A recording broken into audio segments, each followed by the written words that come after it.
Hello, welcome to Cognitum, a show dedicated to the present and future of science and technology. I'm your host, Iosef Gerstein.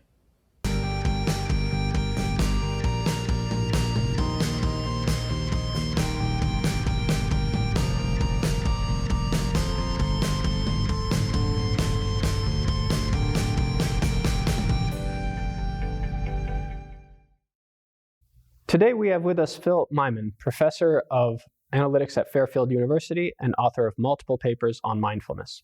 So Phillip, what drew you to mindfulness? I mean, you come from a background of STEM, math, the hard sciences. How did you get into mindfulness? 4 years ago, a friend of mine introduced me to Ellen Langer, and that changed my world. And it's ironic because exactly like you're saying, math, STEM. My undergraduate was at Harvard. I was math and computer science. My friend was at Harvard. He was doing psych with Dr. Langer. And I just sometimes wonder about different paths. Like, what if I had done, I didn't know her then, right? What if I had? What would have changed in my life? I'm not sure. But, once you meet Ellen, she's a force of nature, and she changes your perspective permanently to the way you think about things. And the way she studies mindfulness, that she studied for nearly half a century, is so mind-boggling and so powerful, and summarizes so many disparate perspectives and views on how to live and how to think and how to be, and opens up an opportunity for a whole new level of existence. So it's a very compelling vision. Could you explain this whole new level of existence? Yeah. I think one of the things to start with is the way she first started studying mindlessness. Now, if you look at mindfulness today, if you search it, you get all sorts of things like mindful pizzas, mindful hot dogs, mindful hamburgers, mindful everything. And people think it's related to meditation, but it's not. The way she studies mindfulness is it's the active process of noticing new things. And she's had that consistent definition for 50 years. Other definitions have started off as some kind of focus or whatever, and you have to meditate. But they're moving gradually and gradually towards her original constant static definition, which is it's the active process of noticing new things. Once you notice something new, a lot of things happen. So if you look around the room now, notice 3 new things that you've never seen before. Brand new. What does that do to you? First of all, you start to wonder, why didn't I notice those before? If I didn't notice those before, maybe there's other things that I thought I knew that I don't, right? You start to appreciate uncertainty and multiple perspectives and novelty, and that makes you hear, right? You become present and mindful, as opposed to, a knee-jerk reaction kind of mindless automaton. I hear something, I say something. I hear something, I say something, right? You become present. You appreciate uncertainty. You understand that, I don't know how to phrase this in a better way, but that things don't matter. It's bizarre. It's like, we should talk about her understanding of mindful decision-making, but it's there's nothing that's necessarily good or bad just in itself, right? An activity, an item, a perspective, and let's not worry about extremes, but just in normal day-to-day life, nothing is necessarily, you got the job, you didn't get the job, right? You met a person, you didn't meet a person. Like, I don't know, what if I had done research with Ellen or met her as an undergraduate rather than a fully formed adult? Would that have been better or worse? That question doesn't have an objective answer, right? It's all about the way you view things. So one of the things she mentions a lot is finding the advantage in the situation. It's not a silver lining. It's not like, man, my life sucks, but on the other hand, I get, 5 minutes of sunshine in my prison warden or whatever. It's not the silver lining. It's finding the advantage. Thank God I'm in this situation because now I can do this that I couldn't have otherwise done. Does that make sense? I think that's an incredibly powerful idea. How's that different from coping? How's that different from a cope? It's like night and day. So, but maybe you can explain what you mean by coping. Maybe it's not that different. Well, coping, you're in a situation you don't want to be in, or something bad has happened to you, and in order to cope with it, you are consciously trying to reframe it in a way that you can deny how bad it is. Yeah, that doesn't sound healthy. from what I understand. Maybe it is. I have no idea about that research. But the mindfulness perspective, as I understand Dr. Langer's research, is the following. Whatever situation you're in, it's not that it's necessarily bad or good. It's you have an opportunity to do something now that you might never have done before. Sometimes she uses this expression like, you never know what might happen. Maybe you meet the love of your life, right? Being in this situation, there's something that you can do that you're in this situation that you otherwise would not have been able to do. And there's an advantage in it. It has nothing to do with, I have to avoid thinking of the negative. There's no avoidance. It's a more mindful approach than just rewriting a narrative or reframing. That's orthogonal to it. That's not the approach of mindfulness. I'm not sure if I'm being clear. Well, you mentioned the 5 minutes a day you can see out of your prison cell, right? So the cope there would be saying, oh, well, I don't even know what a cope would be if you're in solitary confinement and you really do see the world for an hour a day in the yard and you're alone for all this time. That seems like, at least I imagine it to be, a completely negative, miserable experience. It seems to be hopeless, sad, and anything that is reframing or anything that's coming up with saying, well, it's not actually as bad as it's not actually as bad. That seems like a cope. It seems like anybody who has a choice would choose not to be in that situation. Maybe the prison's not a great example because you have no exit, right? Mm-hmm. And let's avoid extreme situations because that's kind of not the issue. But in your personal life, if you're in a situation, let's say right now we're talking, mm-hmm. and you're like, God, this interview is going terribly. I hate this guy. I want to leave, right? You could think of it that way. Or you could see, what is it in this situation in my life that has brought us here today that makes this the most important thing that's happening in the universe right now, this conversation? It might change someone who's listening, their approach, their perspective, their view on life, right? We might have an even deeper connection, right? We might come up with new ideas that we would otherwise not have but for this conversation. That's taking the advantage of what you have, as opposed to, yeah, but I'll get through it, right? That would be more of a coping. At least I have some water, thank God, right? That's not taking advantage. That's a silver lining approach, which is different. Mm-hmm. So silver lining is ignoring the actual situation for ancillary things that are positive. So it's trying to shift focus from the negative towards something positive, whereas what you're saying is accepting the situation as it is and seeing the opportunity within it. Exactly. So one example she gives is at Google. Google has revolutionized the workforce 10, 20 years ago of they would bring in bean bags and it makes it a nice environment and ping pong tables and whatever. That seems like a good thing, right? But that's actually a silver lining approach. It's making what you're doing, it's affirming that what you're doing is annoying work and adding a little bit of razzle dazzle to make it nicer and more palatable. Right? That's a coping thing. That it insists that work is bad. Better would be find a way to make the work itself enjoyable. She has a great example. I hope I'm allowed to mention this. She mentioned it in her research lab. Her research lab is amazing. It's on Zoom. People join it. There's so many insights there. One that she has shared many times, so I feel I can comfortably share it here as well, is an idea she had for how to teach children to potty train. Now, the typical approach is a coping or silver lining thing. Oh, you went potty, have a candy. You went potty, have a candy, right? But she thinks, wouldn't it be cool to have an invention where every time they go, let's say they go number one, okay? The color changes. So it becomes a rainbow or something else. That makes the process itself enjoyable, right? Just finding the advantage in what you're doing rather than, I really didn't want, I'd rather do it in my diapers, but here, this way I get a candy. Does that distinction make sense? Mm-hmm. Yes. That's a very interesting idea. How has it changed your life? And what are the benefits? And if there are any costs, what are the costs? I haven't seen any costs in 50 years of research. I've asked her this a few times. What are the costs? If you're going to be doing something, why not be there? So it's better to be there. In my life, the things I've noticed were subtle, and I didn't notice them until later. That what was happening is, have you ever wanted somebody you're talking to just shut up? You just stop talking, That doesn't happen often to me, but it's happened, especially if you have like a political discussion or something where you feel like the other person is just nuts, right? And you want them to. I noticed that after meeting Ellen, it doesn't happen anymore at all. When it does happen, or I feel an urge, I just notice that this means that I don't want them to speak because they might challenge something that I'm thinking about, right? I'm being mindless. So finding the advantage in that situation, I tend to interrupt.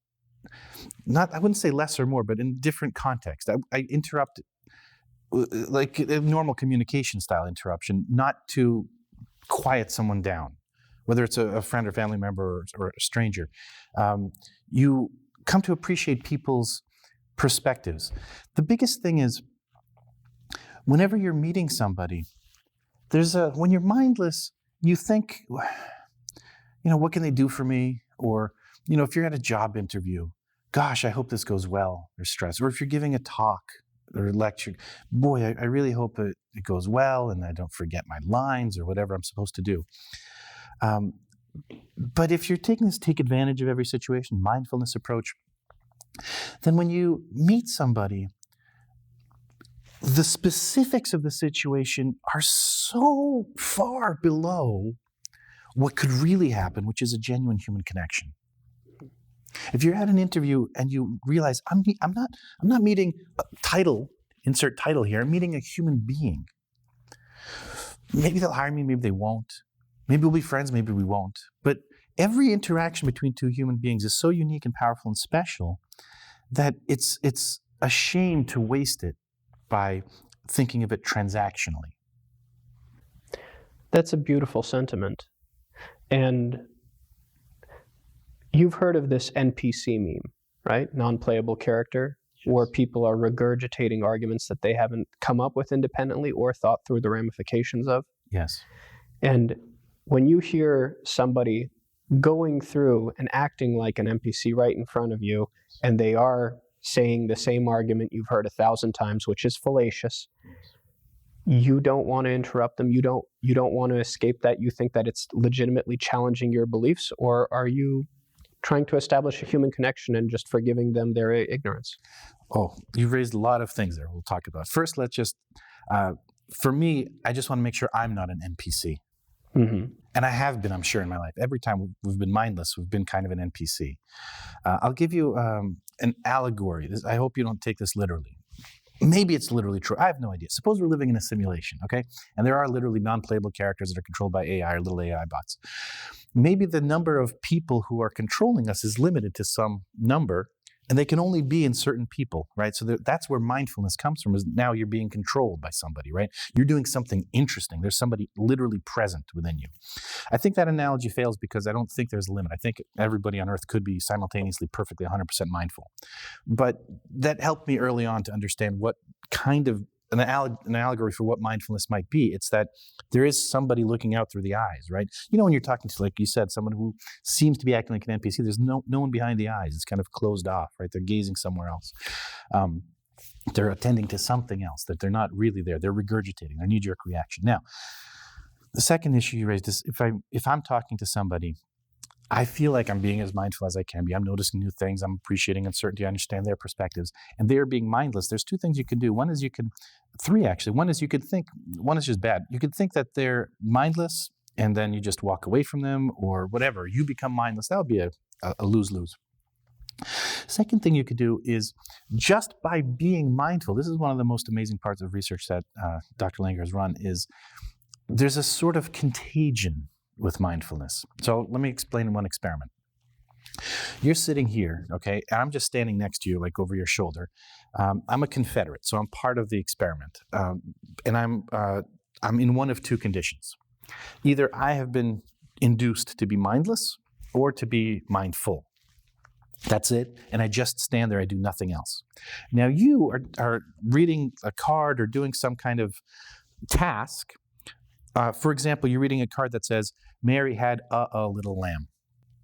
Most people, when they're mindless, they don't notice the extra A, right? So you would just, I'd give you the card and I'd take it back. I say, what did it say? You don't notice the double A. So if someone is mindless, basically you won't notice the double A. If someone is just standing next to you and is mindful, you will notice the double A. So that mindfulness jumps to nearby people. And she has a lot of other similar experiments that show the same sort of thing, that mindfulness can also be contagious. So just by being mindful with an NPC, see, what you want to avoid is being dragged into the same discussion that you've had, I'm sure, a billion times. They say a talking point, you say a talking point, right? Then you've both become mindless. But if you notice something new about what they're saying, something new about their argument that you may not have heard before, something new about their approach or what they're passionate about, remember, there is a higher level than just trying to have a debate. There's a connection with a human being. It's very interesting. When the Confederate was standing behind the subject, did the subject interact in any way with the Confederate? Did the subject see the Confederate Yes, before there's a person there. Did they see them before they sat down? Yeah. Like, Okay. they tell you, you're going to sit down, there's this guy standing next to you, that's it. So you know what's happening. The only difference is sometimes they're mindless and sometimes they're mindful. So is there an explanation of why that mindfulness is contagious? What could explain that contagion aside from, maybe prompting? Have you ever met a charismatic person who just blew you away? Yes. Didn't you feel different afterwards? Yes. That's mindful contagion. Mm-hmm. So we don't know the cause, but it's very evident, and this is proven. Well, we can try researching the cause. I think it's something like, look, if you're talking and I'm sort of drifting away, you're going to drift away. But if I'm noticing things about you and, wow, this looks interesting and this, whatever, even if I say nothing, you will feel seen and you will feel like someone is looking around at stuff, right? There's observation happening. There's a mindfulness presence around here. I think it's something like that. It could be micro movements, right? But when you sense that there is something worthy of attention here, you become more attentive as well. So how do you induce mindfulness? The simplest thing is, as Alan Langer puts it, just notice 3 new things. That's base case. That's the simplest way to do it, because everything we talked about. Then you start noticing things you didn't know, and uncertainty and different perspectives. More generally, it's you can do it in almost any way. We can, like when we're doing research, we might change the instructions a little bit to more fit the domain that we're studying. When we did our study with cognitive biases, we actually used my daughter Estella's automated spot the difference. So it's either an easy spot the difference or a hard one. And if it's easy, you can mind, oh yeah, there's a missing whatever. But if it's mindful, you have to look and you have to start noticing new things. We used some Wolfram stuff. So if there's a cellular automaton that's kind of easy and obvious what's happening, right? No complexity, then you're probably inducing more towards mindlessness. And if you have something that has a lot of intricacies and you can see certain patterns and you have to think about it and you compute a little more, then you're presumably becoming more mindful. And of course, the noticing 3 new things, maybe some optical illusions. Sometimes, like the vases and faces, it's black and white, it's easy to spot. If it's color, it's a little bit harder. Things like that, just to get you noticing novelty. And coming to appreciate that. Nothing is perfect. You're not going to get 100% mindful and 100% mindless, but you can start to see certain differences there. That's for an experimental situation. Let me tell you about 2 experiments that Dr. Langer ran, 20, 30 years ago that are amazing. One is vacuum salesman. So you have a pitch. The text is not going to change between conditions. You literally rehearse exactly what you're going to say. In one condition, the mindless one, you're told to think about the best time, the best sales job you ever did, and to try to replicate that.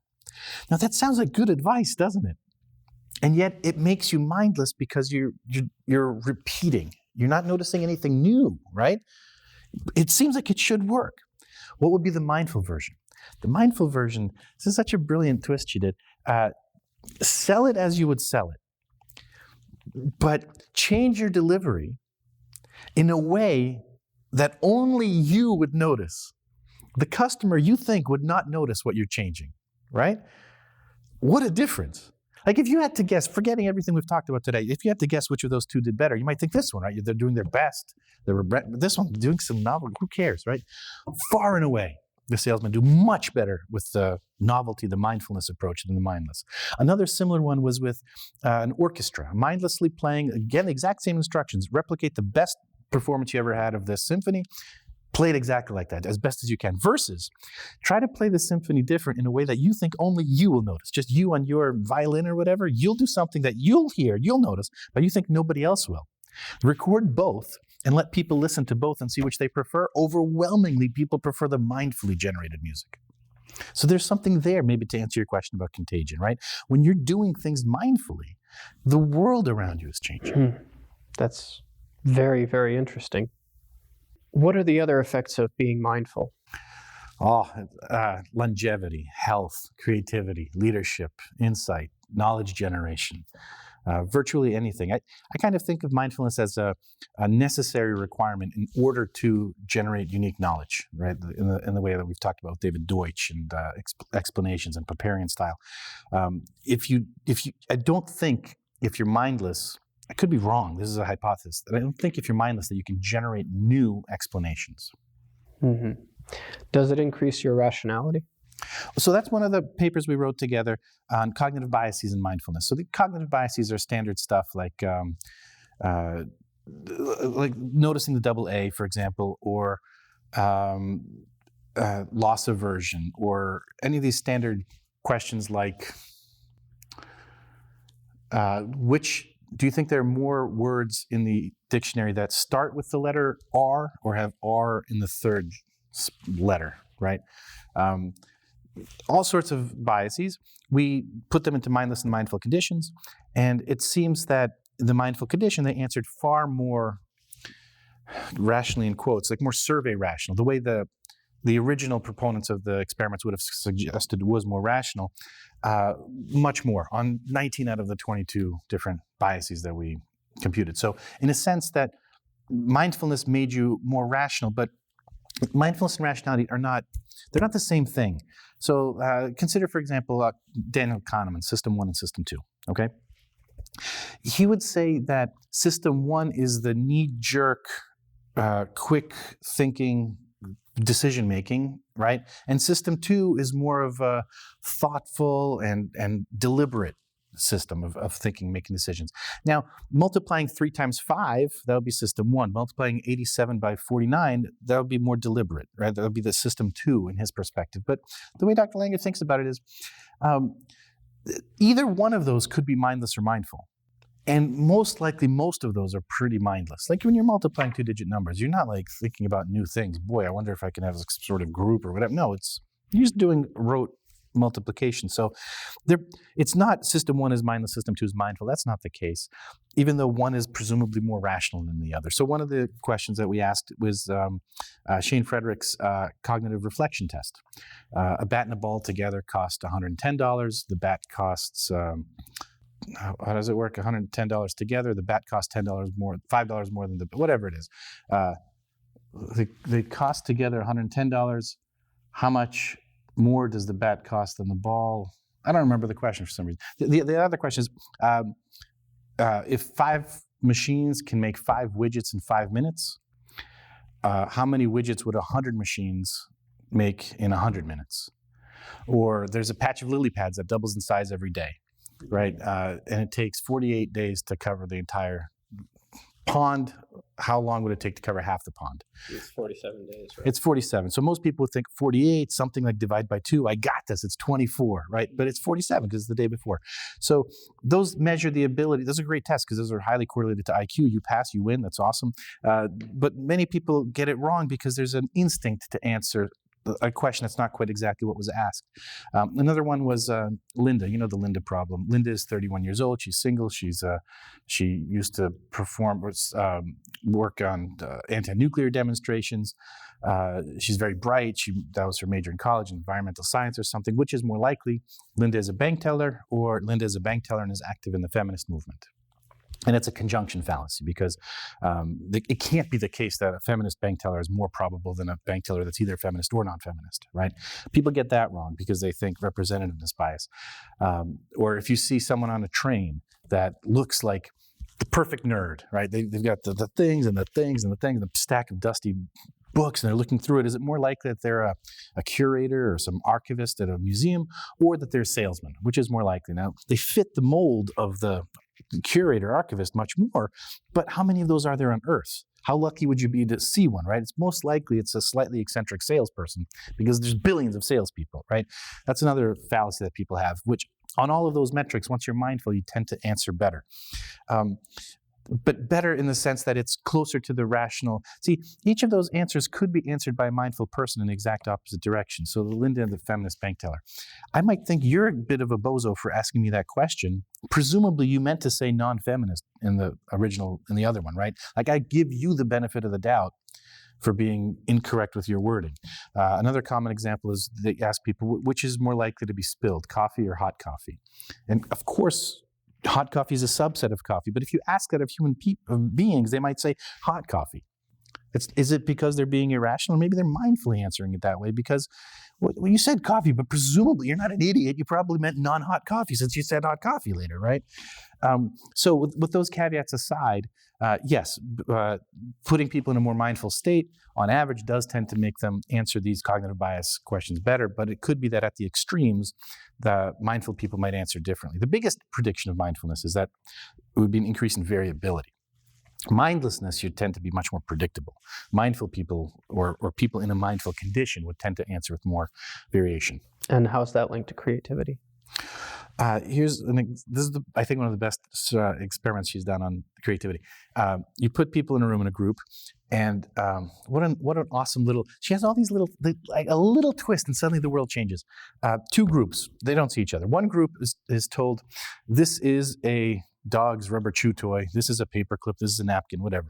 And then later, you are put into a situation where you've made a list or something, and you need to. Oh, we made a mistake. You have to erase it. What do you use to erase it? Oh, there's no eraser. Can't do it. Okay, we give up. The other group, same thing, but the only difference is at the beginning we told them, this may be a paperclip. This may be a dog's rubber chew toy. Just may versus is. Conditional, absolute. And in the conditional example, that was the only example from which people thought to use the dog's rubber chew toy as an eraser. Now, if you ask somebody, can a dog's rubber chew toy be an eraser? Yeah, right, sure. But coming to think of that in a creative way requires mindfulness. Do you think the world is becoming more mindful or mindless? I don't know how to measure that. I'd love to measure it. But I'll tell you this, as you yourself become more mindful, you'll start to notice people becoming more mindful around you. Possibly because of contagion, possibly because of selection bias or Dunning-Kruger effect, I don't know. But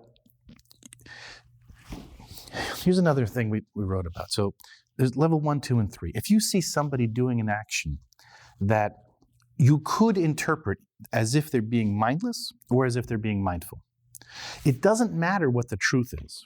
If you interpret their activity as if they're being mindful, you will become more mindful and they will become more mindful. Does that make sense? So you're creating your reality. Yes. Exactly.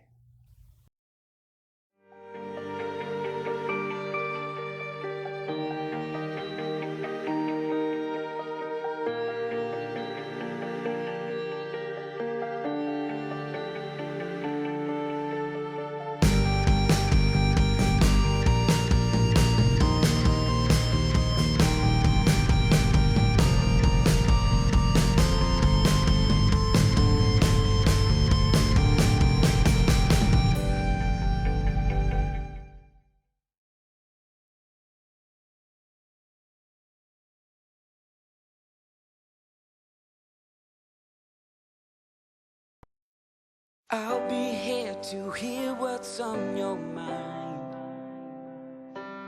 Take this time to talk and get it right. You know I'll be there all your life. When you need me, I'll be by your side. By your side. And every day is a different day.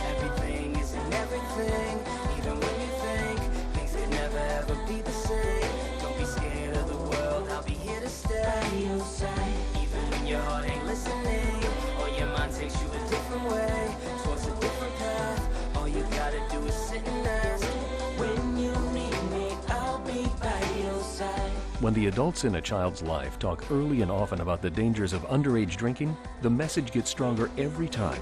I'll be by your side. Talk, they hear you.